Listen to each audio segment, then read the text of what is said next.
Passei algum tempo sem gravar, mas vamos voltar hoje, falando um pouco sobre o conceito de idempotência. O que é algo idempotente? Bom, se a gente for falar de forma matemática, a idempotência ela é uma função de um conjunto S para si mesma, onde é idempotente todos os x em S que tenham o mesmo resultado. Isso voltado para a programação quer dizer que qualquer método que, quando solicitado mais de uma vez, tem esse detalhe aqui, mais de uma vez, ele retorna um mesmo resultado. Isso é um método idempotente. Ou seja, quando eu chamo ele mais de uma vez, ele vai me retornar o mesmo resultado. Não vai me retornar um resultado diferente para cada requisição. Por exemplo, um método POST num sistema de pagamentos. E então o sistema vai aqui pagar por Pix. O cliente vai pagar no Pix. E aí ele foi pagar, aí ele apertou pagar uma vez. Só que o sistema demorou para processar. E aí ele apertou mais uma vez e apertou mais outra vez. Ou seja, ele apertou 3 vezes. Se esse método aqui no sistema de pagamentos não fosse idempotente, o que era para acontecer? Bom, ele apertou uma vez, 2 vezes, 3 vezes. Considerando que esse método não fosse idempotente,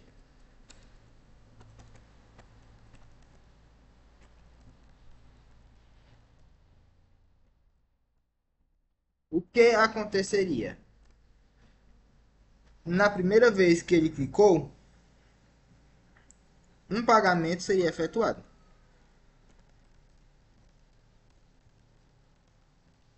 Na segunda, outro pagamento.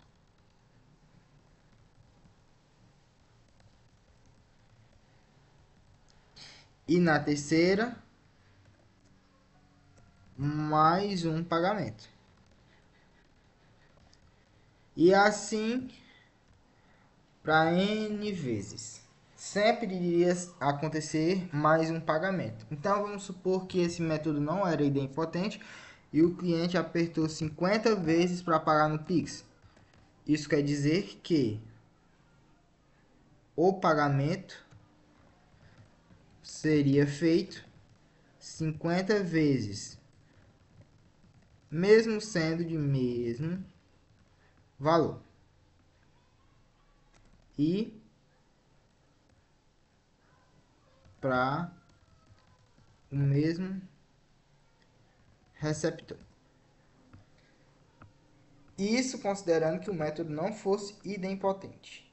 Aliás, idempotente. Agora, como isso aqui, se ocorresse, seria incorreto, esse método POST ele tem que ser idempotente. Relembrando o conceito, idempotente é todo e qualquer método que, quando solicitado mais de uma vez, tem o mesmo resultado. Então,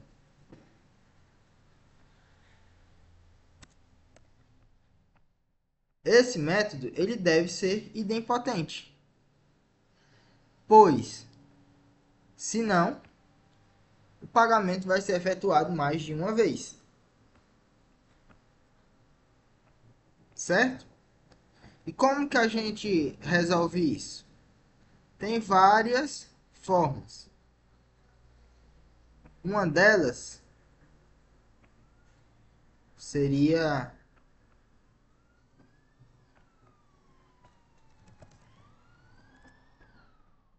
tem várias formas de resolução. Uma delas seria verificar o valor da transferência, os itens que estão sendo pagos, o remetente. Outra solução poderia ser